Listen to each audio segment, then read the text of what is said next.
don't know if you can count to 10.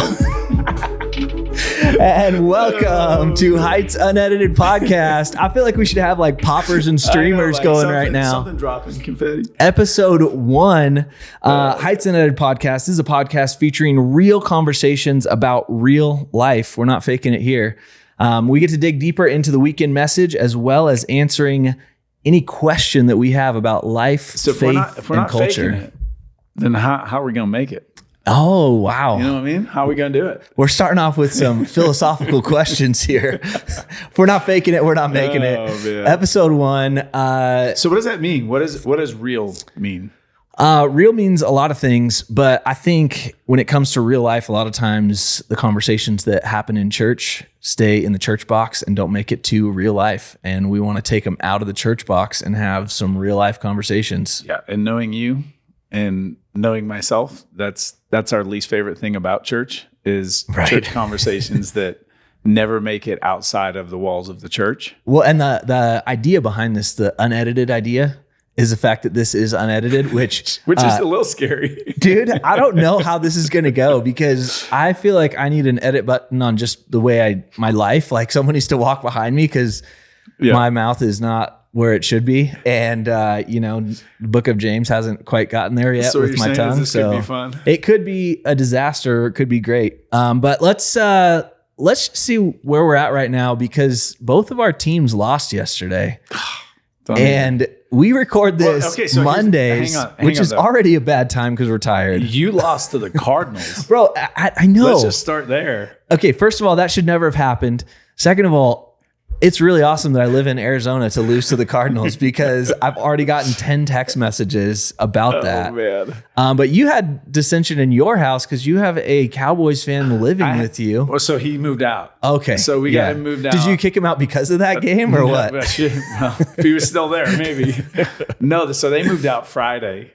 And by God's grace, the game was Sunday. So okay. But here's the thing. So the Arizona one's interesting because when we moved to Arizona, that first Super Bowl was the Steelers versus the Cards. Wow. And it was like, you're on an island. Yeah. Right? And then we beat them, and then everybody's mad. Then you got a target on your back on the island. And then they're like, well, you cheated. And I'm like, well, what do you want me to do? You know? So, yeah. So I've got 2 son-in-laws who are Cowboys fans. Okay. And then Jordan, whose kids. Yep. Well, our kids' pastor, you know Jordan. But, so Jordan's texting me during the game in a thread with Noah. And then they're just ganging up on you. Out of nowhere, Bob texts me and he goes, hey, my internet's out. What's going on with the game? Oh, my gosh. And it was right when the Cowboys had just taken the lead. I'm like, so dumb. So dumb.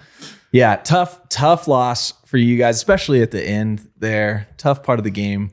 I don't even know what to say about the 49ers loss. That was so frustrating. Both teams should have won. And okay, what happened to Debo? What happened to Debo? I don't know, but it didn't do well in my fantasy league. That's for sure. That was so rough. Yeah, my fantasy league's struggling this week. Yeah, we got that Heights fantasy league going, and I'm pumped because I'm handing Pastor Ben his first loss this week. And dude, it's been a bad weekend for him. That's Bama a good place to be. And then he loses in fantasy. It's not a good.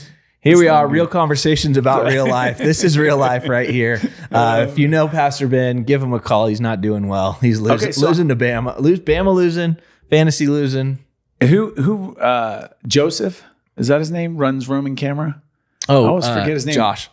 Yeah. I always want to call him Justin. I'm like, it's not Justin. So Josh.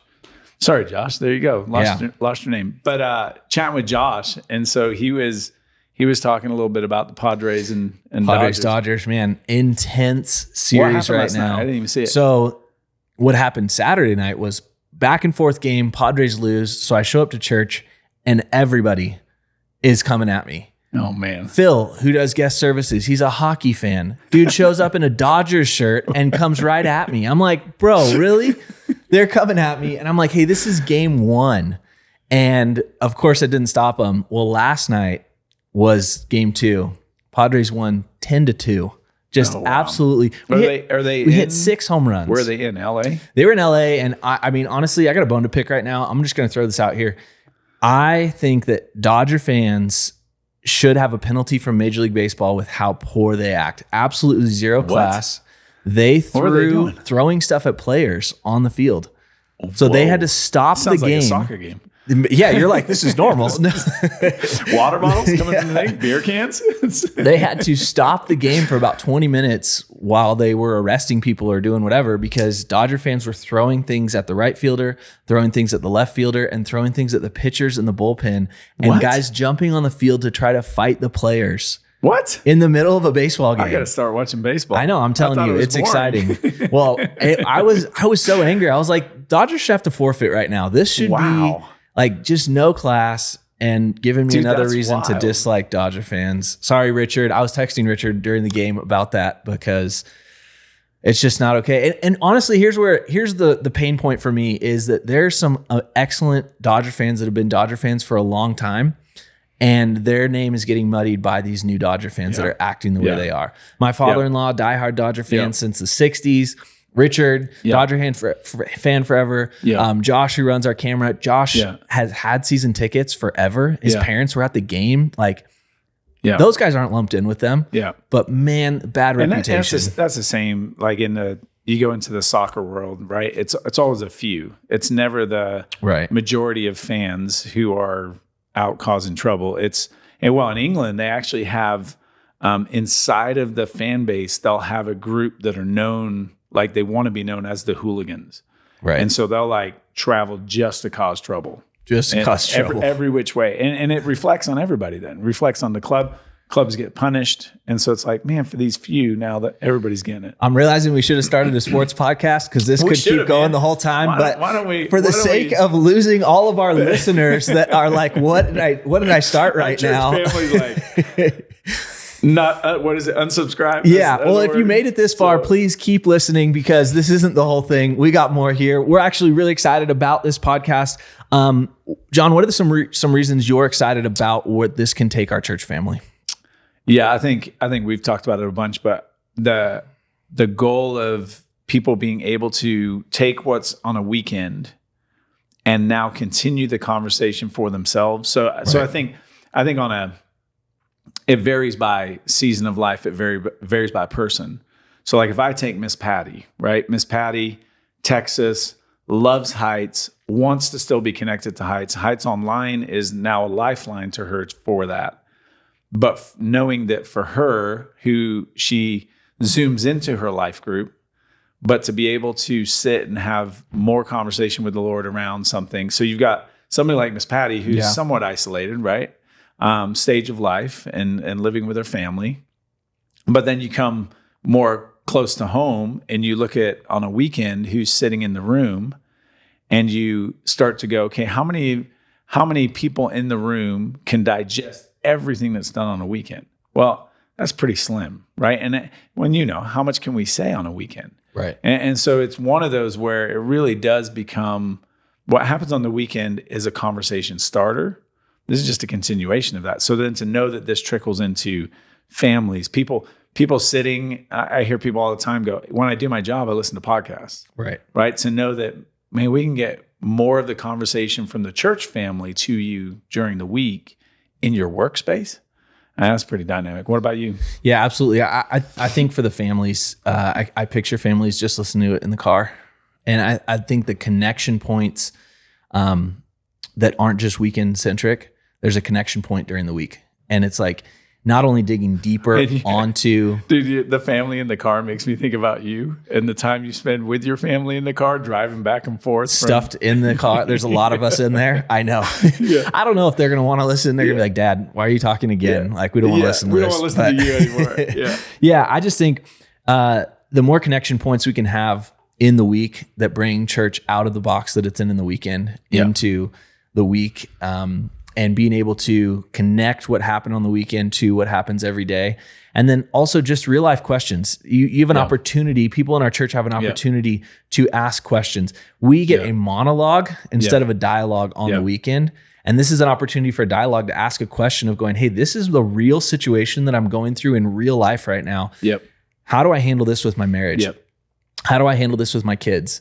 And for those of you listening right now, that's what we want for you. We want you to be able to submit a question. We want you to be able to say, hey, we want this answered, and you can submit it anonymously. Hey, please don't use my name in this, but here's the question that I have. And I would encourage anyone listening, most of the times the question that you have, 25 other people have as well. For sure. And we think that we're the only one having it.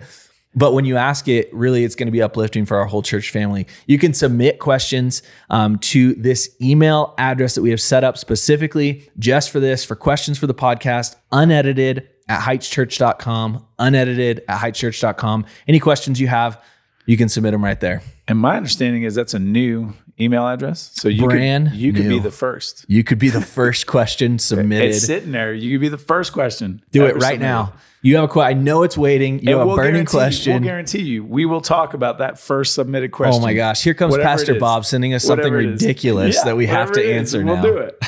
Well, and I think it's really worth slowing down on the question part, because you've done so well in the bonus content, whatever we called it, conversation after the 9:30. You've done such a good job always asking practical questions, like, okay, how does it get to life though? Right? Like, yeah, we applied it one way in the room, but now let's apply it to as many people as we can. Right. And I think what the questions do is they're really built around either gaining understanding, either challenging in a good way. But I also think it's just, hey, how do I apply this? Like, this is my situation. I know what the truth is from the weekend, but what do I do with that? Right. And so I'm excited for that part, to hear people kind of contextualize for us what the message needs to go into. I think we'll grow as communicators through that. I agree. Also get an opportunity to break down what happened on the weekend. Dude, let's talk this last weekend. Yeah. It was fire. It was incredible. So good. If you missed this weekend, go back and watch it. We had a team that we work with in the Dominican Republic here. When they started singing in Spanish during worship, I couldn't help the emotion. Like, it was like goosebumps and tears. And what am I doing? I'm like choked up. It was. And that was every service. Oh my gosh. Every service. Grown men all across the room just crying when they saw this. And I think it's the realization that sometimes we put Jesus in just a local context and we don't realize like how big our God is and what he's doing in places that are so out of our normal rhythm of thinking, that when we realize, oh my gosh, this is what God is doing there, like, it hit me like a ton of bricks. It was incredible. Yeah, it was fun to watch the church family. First of all, nobody sang at first. Even though they know the song, everybody just stopped, which just made me laugh. But I think one of my favorite things was to see like people just receiving. Mm-hmm. Like, you saw a lot of hands go this way. Or the other thing that I really enjoyed was just people, like, back to the tears part, the chills part, like, you could sense in every room that there was something in hearing it in a different language that hit totally different. Yeah. So I know these words, we've sang these words. They're songs we've sung a lot of times, right?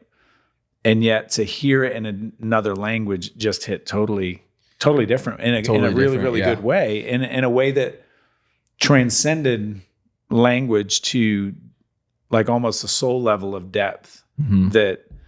And I love your kind of like addendum or whatever, like little note. Hey, if this is your first time and you're like, what the heck just happened? Right? Like, I can imagine somebody walking into Heights for the first time, and then halfway through the song, they start speaking in a different language, and you're like, what is going on? Well, and the other part of that is I've met probably half a dozen people within the last, 6 months who have asked about some kind of Spanish translation.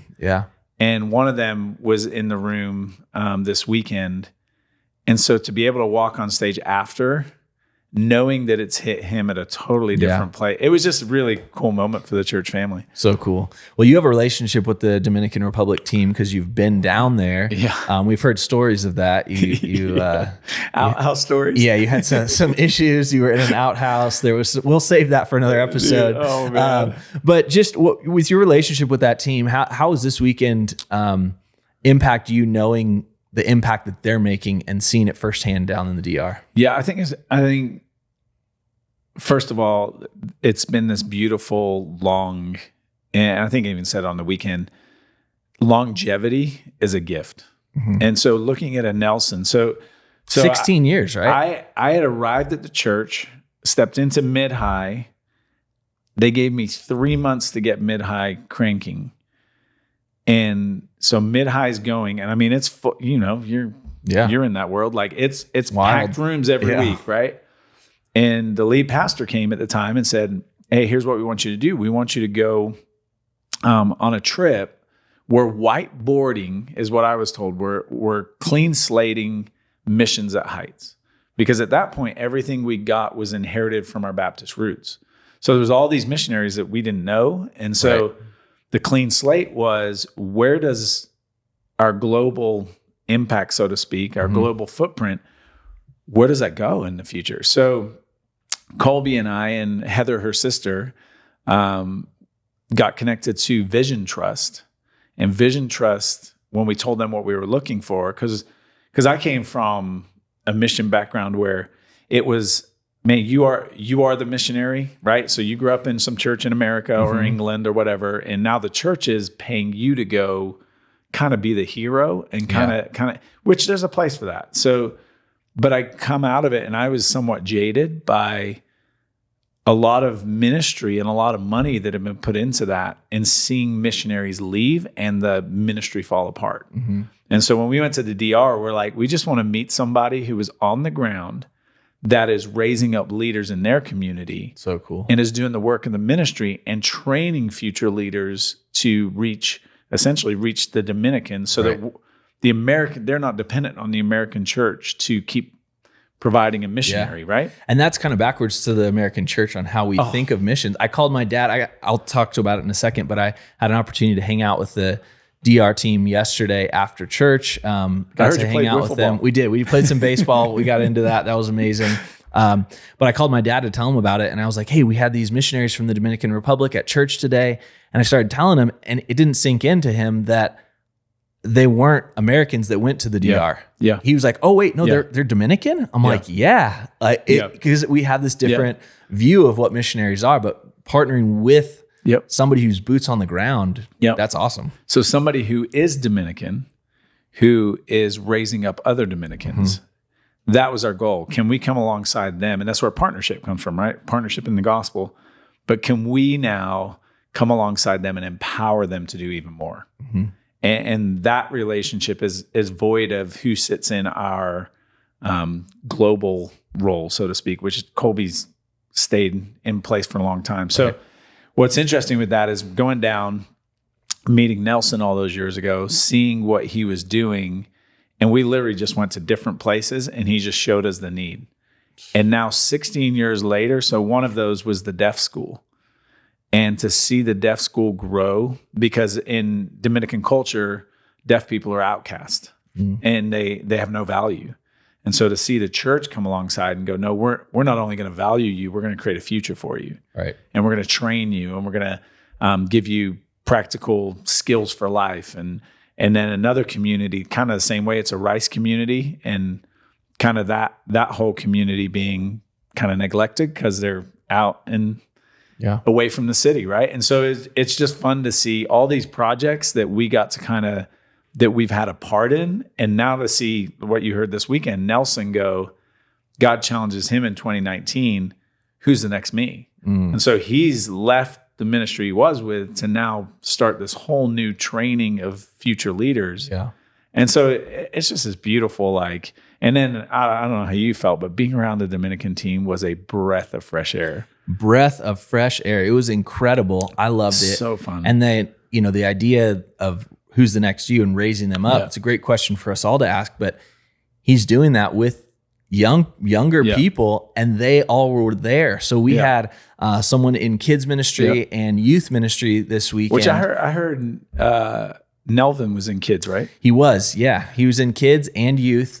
He got to share the services, I heard. Yep, all services. That's awesome. He was sharing, and he was going back and forth from kids ministry to middle school ministry. He shared on stage in middle school ministry. Shout out to Sarah B, who translated for him. So good. Sarah grew up in a Spanish speaking church as well, And so she was able to translate for him on stage. She crushed it, and the middle schoolers loved it. Wow. So that was really cool. But I got introduced to Melvin with an N. That's how he said I was supposed to pronounce his name. And it was Pastor Bob was the one who introduced me to him. Yeah. And my first thought was, he's messing with me. This isn't how you say his name, but it is. And then Bob follows it up with, he teaches baseball in the Dominican Republic. And that hits me because I just was like, well, I teach baseball in the United States. Like, this is awesome. So I went to my car, got my baseball gloves, and went straight to him and tossed him the glove and said, hey, let's play catch. And he was like, what is happening right now? But we went out into the grass area on our campus, our Prescott campus, and was able to play catch there. And just so fun to be able to hang out with them. And then after church, I get a call from Colby, and she said, hey, do you want to come over to my parents' house? The whole team's going to be there, and we're going to be playing wiffle ball all afternoon. Oh, wow. So I'm like playing baseball with some Dominicans. Dominican is like the mecca of baseball. Like they eat, sleep, breathe baseball. And I should have been Dominican. That's what I'm saying. And so got to play with them all afternoon and hang out with them. And it does just fire you up seeing what they're doing. So the real question is, with your old man skills, were you able to hang? Let's say this. I'm pretty sore today. Okay. Let's just start there. Let's say that. I'm definitely old. I rolled out of bed a little slower this morning. That's fair. That's fair. I think seeing the team fires us up, and then firing up to do something was kind of the crux of the message yesterday, leading into it. And already heard from many people in our church that are like, hey, we got to do something. I heard of a couple that they'd been kind of stirring on their heart for a little bit. Wife looks at the husband when you were speaking, leading into talking to the people from the DR, but before we even got there, and says, we got to do this. Wow. God's calling us to do this. And that's amazing. Just awesome to see that. And I think that's probably the spirit that I see most right now within our church, is that God is moving in people and they're either hesitant to take that step or getting close to that. What would you say to those people right now that God might be stirring in them to do something? What does that fire look like for them? Yeah, I think what's interesting is or at least where my brain went initially when you were talking, is we try and manipulate where you should go. And it's not intentional. It's out of, we have these needs that are very, very real, right? And so often out of needs, we get a cattle call and just kind of lob every need out. But I think there's so much health when somebody walks with the Holy Spirit and the Holy Spirit goes, we're called to this. Mm-hmm. That's a totally different level of serving that will happen, right? And so the passion, I think, actually comes from walking with God, which is why we've been intentional the last few weeks, just going, I just want the Holy Spirit to speak, right? Like we've told you the opportunities, they're there, but it doesn't mean God needs you to fill it, but you are called somewhere.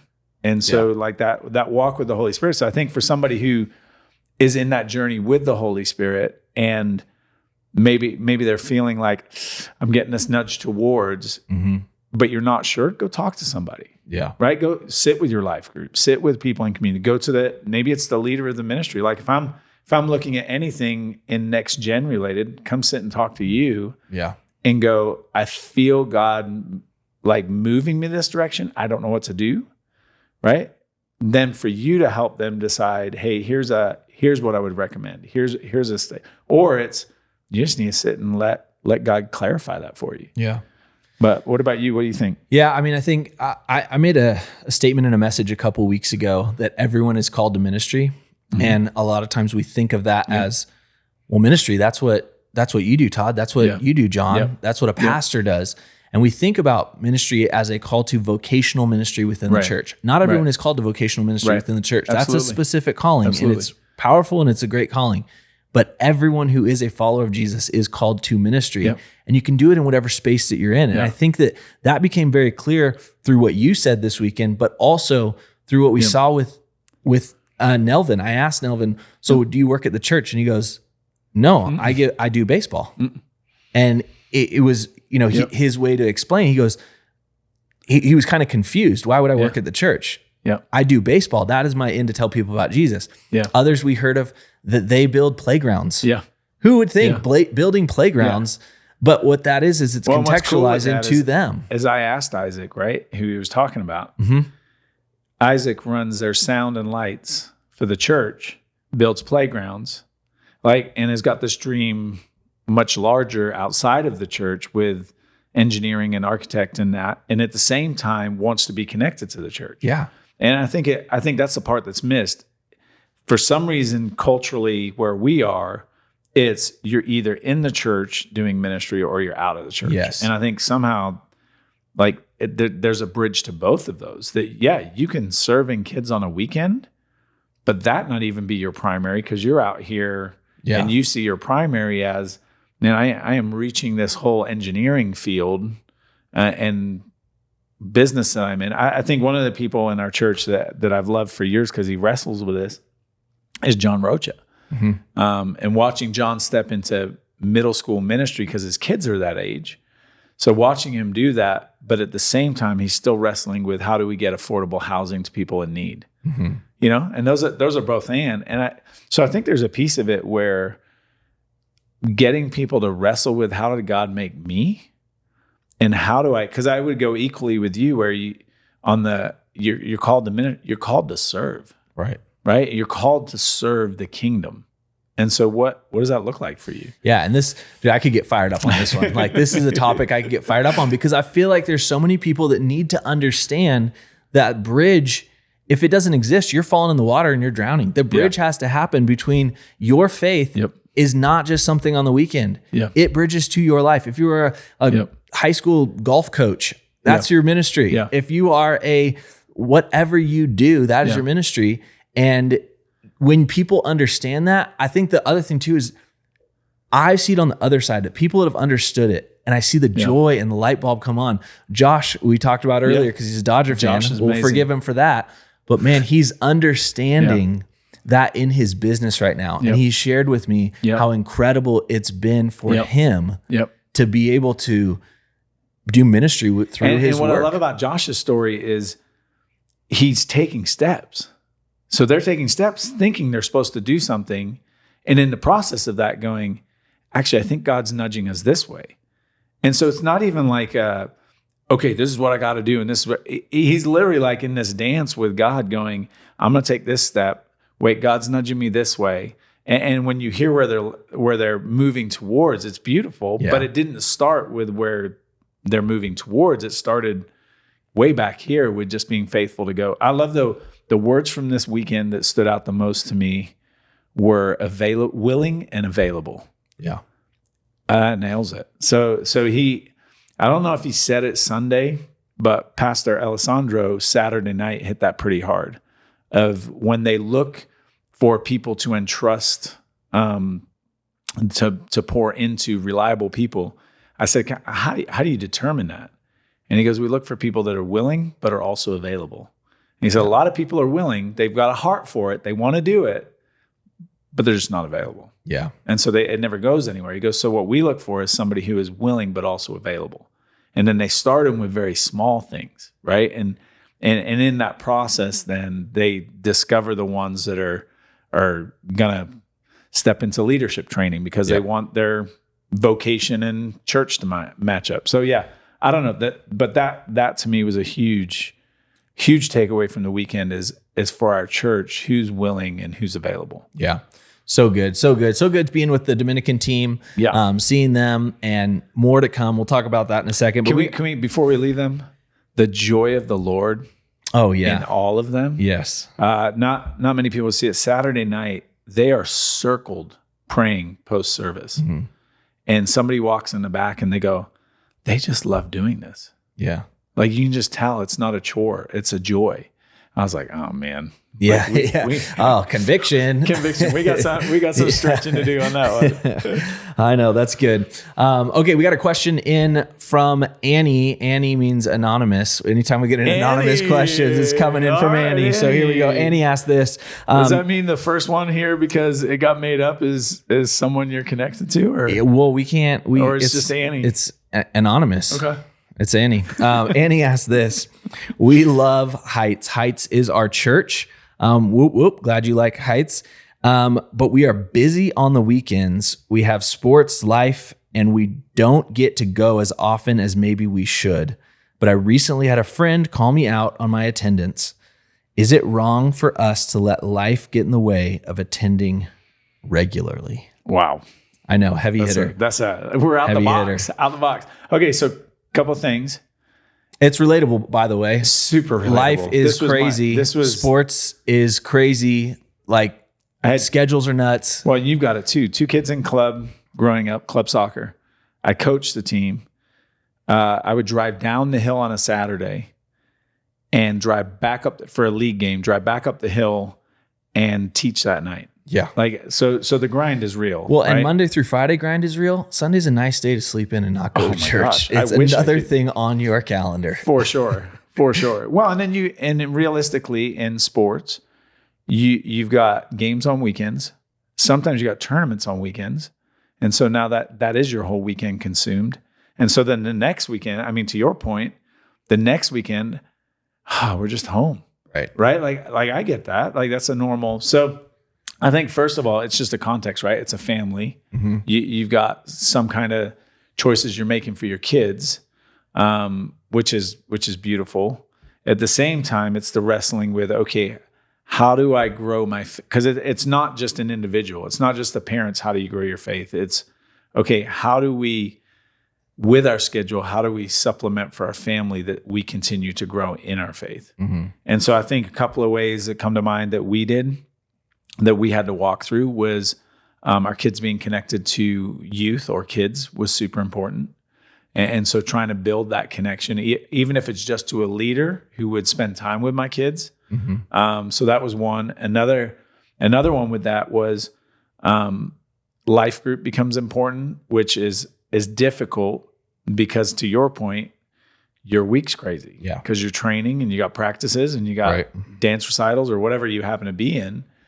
So I think life group becomes difficult and there's so many that you've got to pick a time that you can commit to, right? It's back to the willing and available. You got to pick a time where you go, okay, we can commit to this night for this, knowing that our Sundays are going to be, and then that's an anchor relationally to the church. Right. And then I think Heights Online is a gift. I can't tell you how many times I drove up from a soccer tournament with our kiddos in the car, we put church on that day. Right. We're driving back Sunday afternoon and we attended church in the car together, and then we'd have conversation in the car about whatever had happened that day. I think this is a gift to stay connected. Yeah. So, but you're living it, man. What do you got? Well, I would say 2 things, and for the sake of not offending, I guess, I don't know if that's the right way to do it, but like this could come off super harsh. Is I think the questions you have to ask yourself are the things that I'm allowing to take my time and my energy and my effort and my priority, are they becoming an idol? Right. What am I worshiping? Is this something I'm worshiping? Because is good. The day of worship, setting aside a time of worship, a worship service, going to church on the weekend, going to church when a service is offered is an act of worship. Yep. So if you're replacing that with something else, is that becoming an object of worship for you? And do you need to stop and ask that question? I think you do. I think if that's you that's wrestling with this, or you ask this question, is this something that you are worshiping and have put in the place of Jesus? Well, and to that point, is this something that not only am I worshiping, but is this something that I've got false dreams in? Yeah. Like from coaching, and when you've seen it, you coach, so many parents think their kids are going somewhere. And as a coach, I can tell you they're not. Yeah. So you're sacrificing everything on this altar of sports, going, this is their future. It's not their future. My kids, I coached them both years. I was very realistic that they weren't going to college on their sports. It was going to be their academics.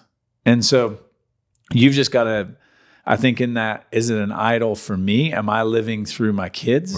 Right? Like, is this actually my dream? And my kids are living on the sports side of it, I saw this quote that was the percentage of kids that make it to college and the percentage of kids that make it to professional after that.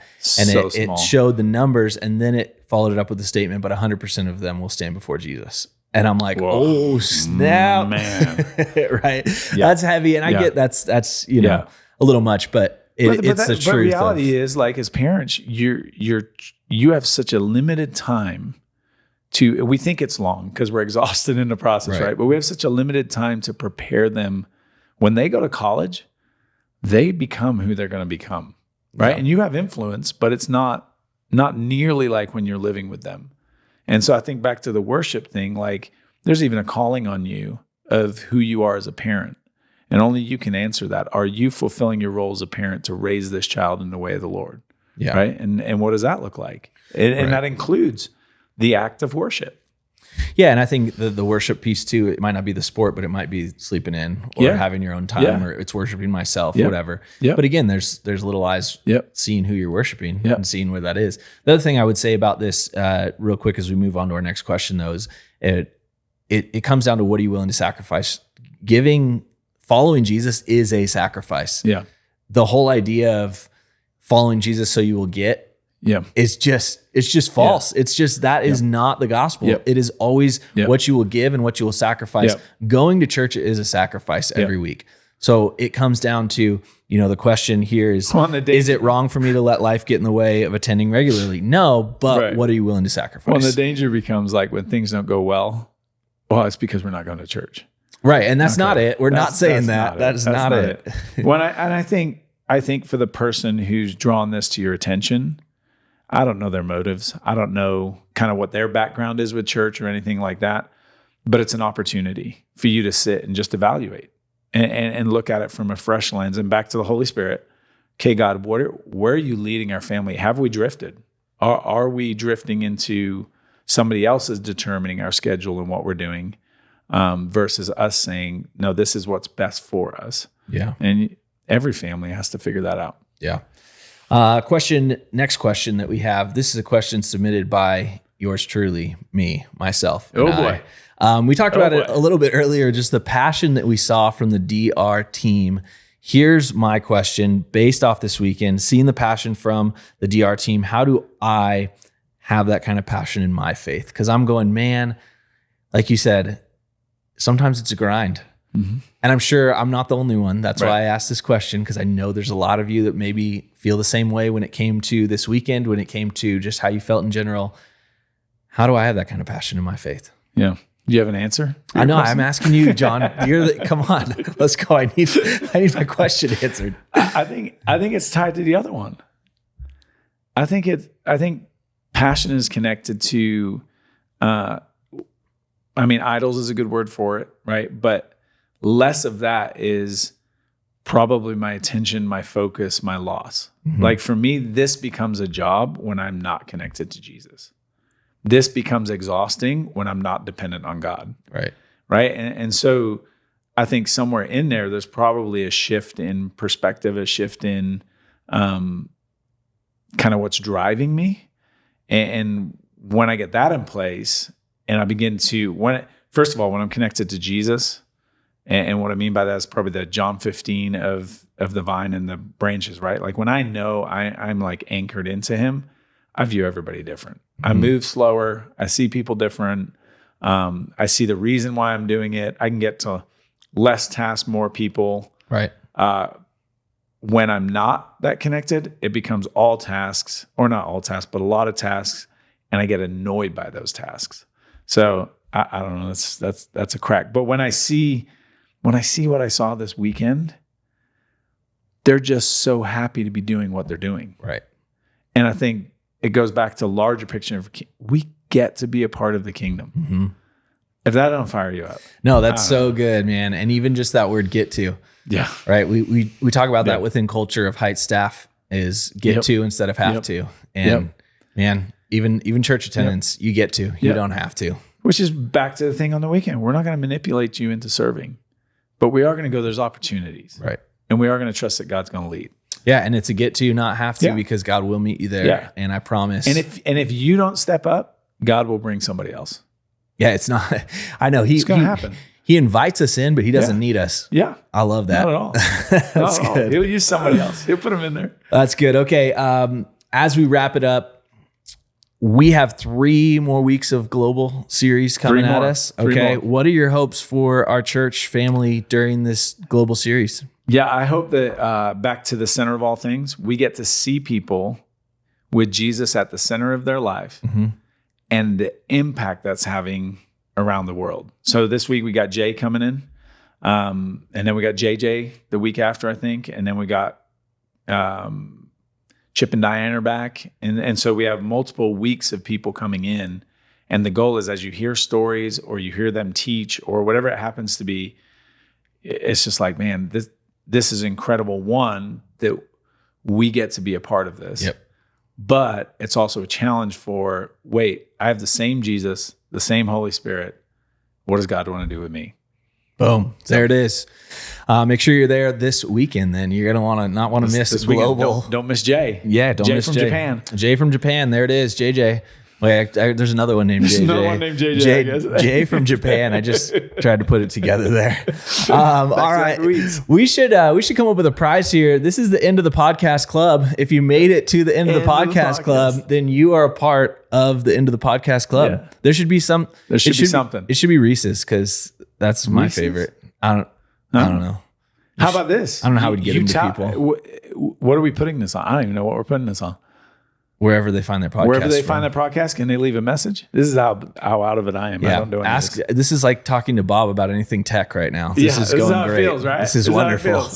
I just listened to him. We're unedited, folks, and John doesn't know what's happening. But here it is. However you get a message to us, if you reach the end, tell us, and we will get you something. There we go. There it is.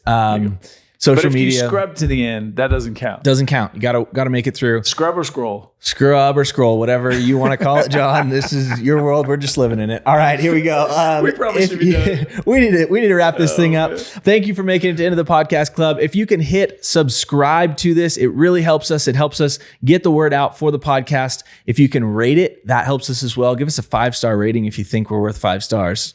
And if you don't, be honest, because this is real. Be honest. But I don't know how 5 stars would help us. Give us a 5-star rating. Subscribe to our podcast, and make sure you're don't hurt our here feelings every week for this. Love you guys. That's all we got. Bye, guys. Bye. Love you.